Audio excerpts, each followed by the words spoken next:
Hello po sa inyong lahat. Isang magandang umaga po sa inyong lahat. Ngayon po ay 29 ng Disyembre at ang oras po ngayon dito sa Los Angeles, California ay alas 6:27 ng umaga. Araw po ngayon ng Lunes at nais ko po mag-vlog mga kababayan, mga minamahal, patungkol po dito kay Joel Villanueva. Ayan po Ang title ko po ngayon ay Senator Villanueva receives prestigious Anti-Corruption Award. Yan po naka-receive siya ng award patungkol yan sa anti-corruption. Opo. At ito po ay iginawad ng South Korean base, South Korean base Anti-Corruption Civil Movement General Federation. Federation po yan. Ay parang association yan o federation. ACC MGF Anti-Corruption Civil Movement General Federation na nasa South Korea. Ngayon ay marami ang nagsasabi at isa na dyan si Attorney Enzo na iyan ay mga born again din yan na naka-attach sa Jesus is Lord. Ayan po hindi ba? Pero ang pangalan nila ay Anti-Corruption Civil Movement General Federation. Ay siguro ayaw nilang ma-identify muna na sila ay member ng mga Jesus is Lord. Kaya iyan ang sinabi nila. Pero ay ito nga ang tatalakayin po natin dyan Ibinigay daw yung award noong January. Pero itong plaque ay ngayon lang inabot. Ngayong Disyembre. Ay 2025.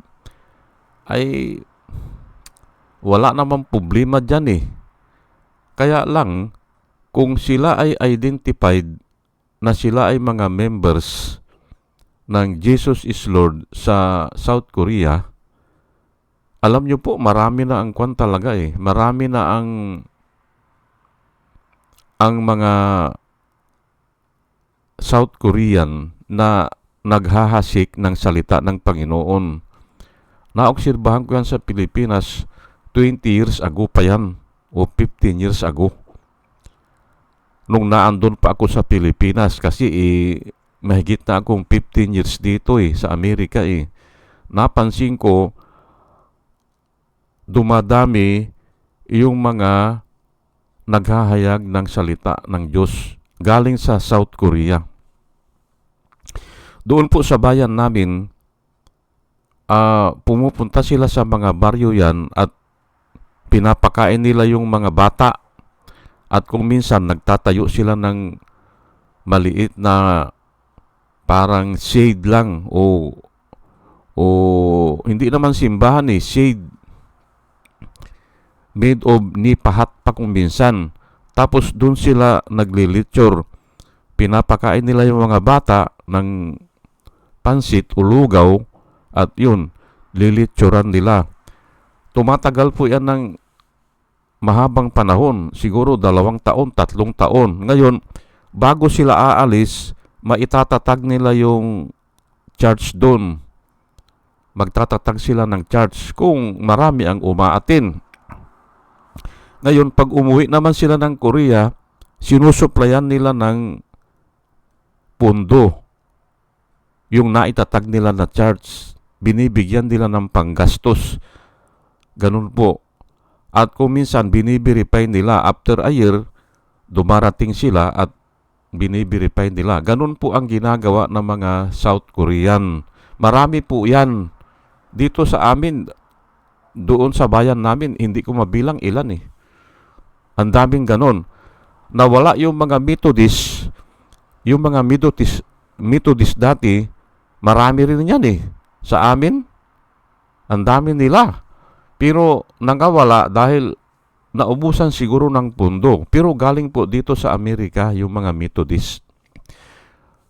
Kung minsan noon may mga Baptist. Noon ha, pero ngayon medyo uunti na rin sila. Ayan po Ngayon ay kung South Korean base yan at sila ay attached sa Jesus is Lord, kanya-kanya din po na yung denomination kasi yan eh. Pero ang tawag nila ay mga born again sila. Ganon yan ay ang masasabi ko lang dyan ay kung sila ang mag-testify kay Joel Villanueva, wala po yung testimony nila, walang kwenta. Yan po ang mababasa natin sa Biblia. At ito po, babasahin ko John 5 verse 31. Ang sabi po ni Jesus Christ, "If I testify about myself, my testimony is not valid," sabi niya. Si Jesus Christ po mismo ang nagsalita nito. Sa ibang version, "If I bear witness of myself," sabi ni Jesus Christ, "if I bear witness of myself, my witness is not true." Ayan po, hindi ba? Sa ibang version, is nothing. My witness is nothing. Ay anong ibig sabihin yan? Ay bakit sila mag-testify sa kasamahan nila? Hindi ba? Kasamahan nila si Joel Villanueva eh. Korean base, born again, na attached sa Jesus is Lord, na itinayo ng kanyang ama. Hindi ba? Si Eddie Villanueva, hindi ba? Is nothing. Hindi ba? Ay bakit ba napunta dito ang usapan kay Jesus Christ? Kasi nga si Jesus Christ, sinasabi niya na siya ay anak ng Diyos, siya ay nanggaling sa Diyos, siya ay isinugo ng Diyos. Yung po ang sinasabi niya eh. Ay hindi maniwala yung mga tao. Ang sabi ng mga tao, "Here you are again." Sabing ganun. Naandito ka lang naman, nagtitestify ka sa sarili mo. You are testifying for yourself. Under any court of law, your testimony is nothing. Ay ano ang sinabi ni Jesus Christ? Ay inayunan naman niya. "If I bear witness for myself, my witness is nothing," sabi niya. Inayunan niya. Tama naman kanya yan eh. Hindi ba? Kaya ngayon, ang tanong ko po sa inyo, ang tanong ko dito sa mga Jesus is Lord, diyan kay Joel Villanueva, ang nagtitestify po sa inyo ay naka-attach sa Jesus is Lord, naka-base sa Korea, ay wala yan. Hindi ba? Kasi nga susundan po natin ang sabi ng Panginoon.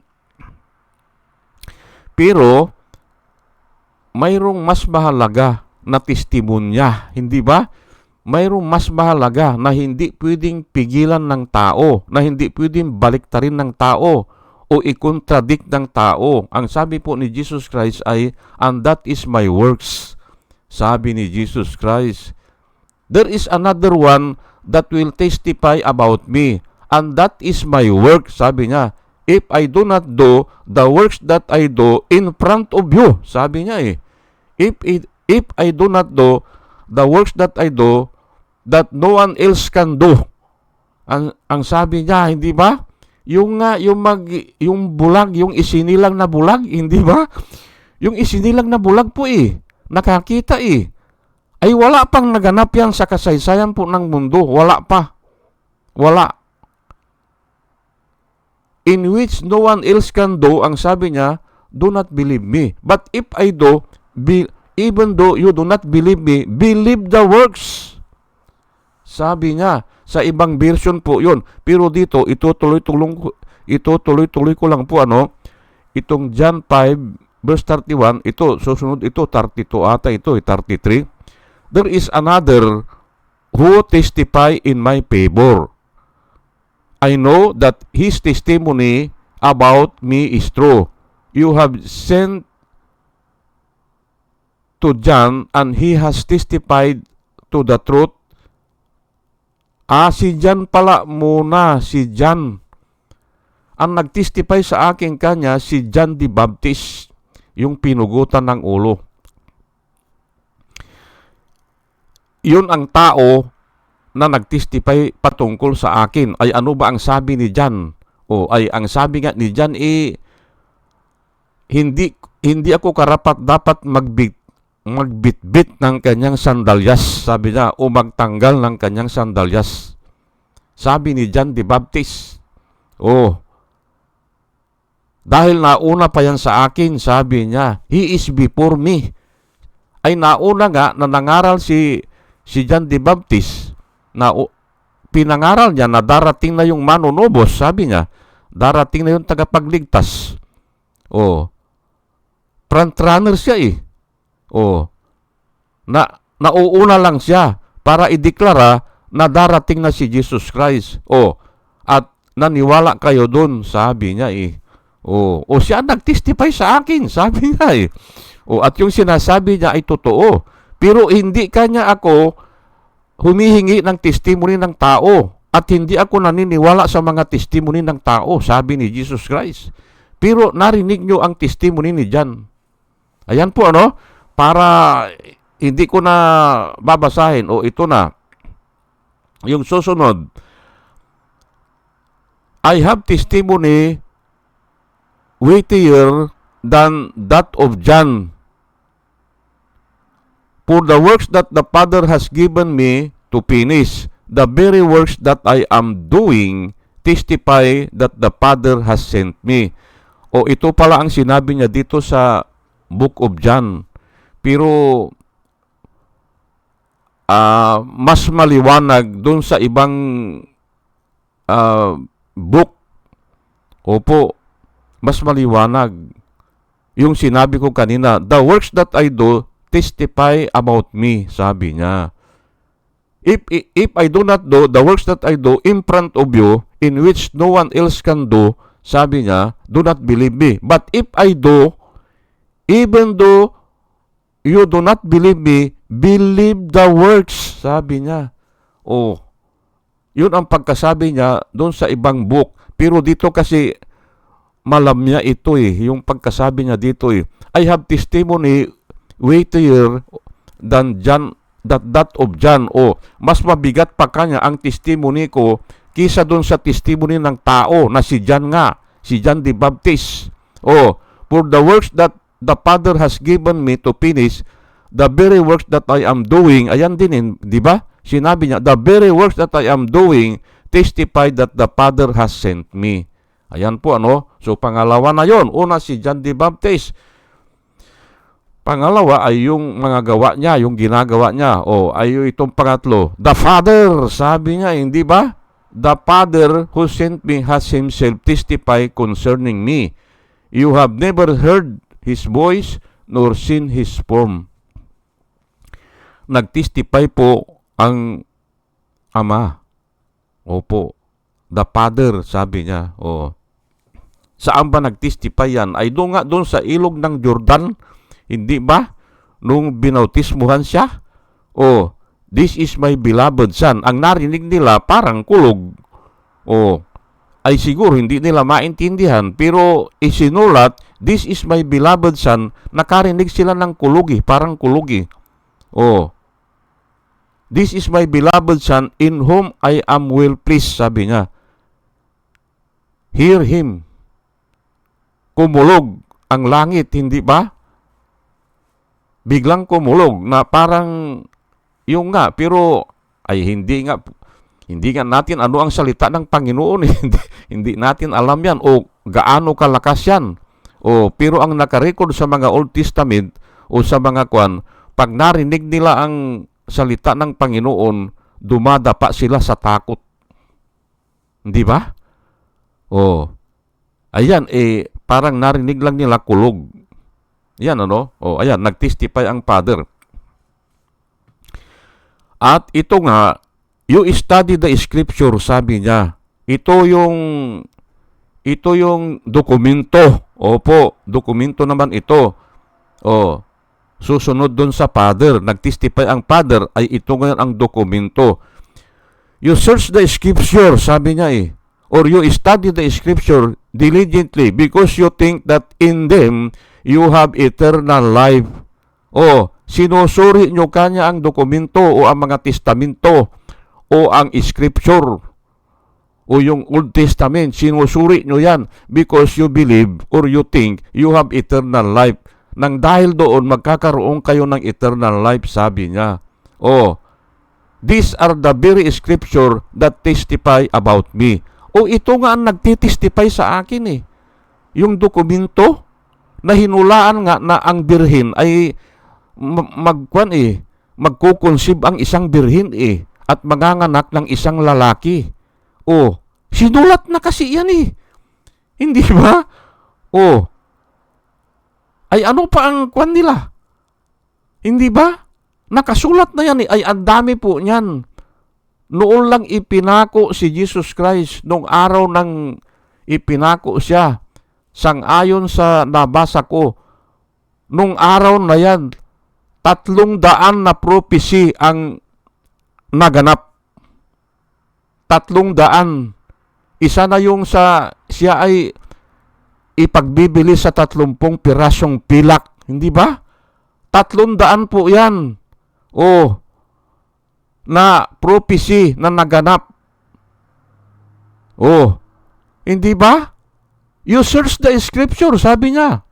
Because you think in them you have eternal life. But this scripture are the very scripture that testify about me. Sa araw ng pagpako, hindi ba? Nakasulat po yan. Sa araw ng ipapako siya, kakatukin ng mga tao ang kanilang mga ulo. Hindi ba? Kuan nila, iwiwigil nila dahil hindi sila makapaniwala Hindi ba? Ano ang sinasabi ng tao? Ay, ito ba yung bumuhay ng patay? Ito ba yung nagpagaling ng mga may sakit? Ito ba yung nakagagawa ng kababalaghan? Ay, bakit ganyan siya? Kaya kinakatok nila ang kanilang mga ulo. Nagtiwala sa Diyos. Sabi niya, tingnan natin kung i-rescue siya ng Diyos. Ganon po ang sinasabi ng mga tao na nasa hula po yan. Ang isa pang hula ay he was counted as a transgressor. Ibinilang siya dun sa mga makasalanan. Hindi ba? Ang dami po yan, 300 daw na nakasulat sa hula na naganap nung araw na yun. Hindi ba? Ay, ayan nga. 4 yung ibinigay ko sa inyo. Si John ang nag-testify. Yung Father. Yung very works that I do, sabi nga, at ito nga, yung you search the scripture. Hindi ba? Yung ang nagtitestify sa kanya. May dokumento. Ngayon ay, ito ngayon nangyayari kay Joel Villanueva. Saan ang dokumento nila? Ako binubuto ko po yung sibak dati. Kinakandidato ko po yan. Nilalakad ko po yan sa mga barkada ko dati. Yung sibak. Kasi nga, citizens battle against crime and corruption ata yan dati. Against corruption. Ay gustong-gusto ko yan. Nung si Eddie Villanueva pa ang umuupo yan. Pero napansin ko, wala naman silang naipapakulong At ito nga, nung bandang huli, kumakampi pa sila sa korap kay Duterte at saka kay Sara Duterte. Kinakampihan pa nila. Kaya kayo mga member dyan, ako dati sumusuporta ako dyan. Pero nagbago na ako. Hindi na. Kasi nga napansin ko iba Iba ang parang aywan ko, pakitang tao lang yan. At yung iba naman ang sinasabi kulto na rin yan. Maaring totoo po yan. Kasi kung talagang tunay sila na inilalakad nila si Jesus Christ, hindi sila papanig kay Kibuloy. Ha? Bakit pumapanig sila kay Duterte at saka kay Kibuloy? Oh. Hindi ba? Grabe po 'yan. Oh, ito. Ang sinabi po ni Jesus Christ, I do not accept glory from human beings. Ayan po ha. O parang ganito ang interpretation ng mga pastor sa mahabang panahon na sinasabi ni Jesus Christ. I-summarize nila, I do not accept glory from human beings, o I do not accept praises from human beings, or your approval means nothing to me. Parang ganun po yan. Ano? Yung pagkasalita natin, hindi ba? Ngayon ay bakit i-accept niya ang i-accept niya ang glory na nanggagaling ito si Joel Villanueva, hindi ba? Ay lalo na yang ka-member niya o kaalyado nila sa church, hindi ba? Wala yan. Yan po ang sinasabi ko dito. At palagay ko naman ay naniniwala kayo sa sinasabi ko. Dahil nga ganyan eh. Ay ako nga, wala akong pakialam kung may maniwala sa akin eh. Wala. Hindi ko kinakount yung nanonood, hindi ko yung nag-a-approve, hindi. Basta sasabihin ko ang gusto ko, ay bahala na kung totoo. Pero may mga backup po ako. Hindi ba? Ang sabi ni Jesus Christ, if I testify for myself, my testimony is nothing. Sabi niya. Ay ngayon, ay ito si Joel, di ba? Sino ba nagtitestify sa kanya? Ay ka-member niya eh. Hindi ba? Adi, sila yan, hindi ba? That is nothing. Oh. Dapat may dokumento ka. Dapat may gawa ka. Hindi ba? Ay ano bang ginagawa mo? Wala. Pinapabura mo pa yung mga kurap. Hindi ba? Yung impeachment, pinatay nila eh. Oh. Hindi ba? Tapos ganyan ang gagawin. Magkakaroon ng award. Kalukuhan na lang yan, hindi ba? O sige po, at hanggang dito na lang po, at dalayan ko po sa Panginoon, bago po ako mag-umpisa, mga kababayan, mga minamahal, ay dinadalayan ko po talaga na lahat ng nakikinig ay magkaroon ng wisdom na nanggagaling sa Panginoon. At muli mga kababayan, mga minamahal, isang magandang umaga po sa inyong lahat. At salamat po sa inyong pakikinig. Salamat po ng marami. Salamat po.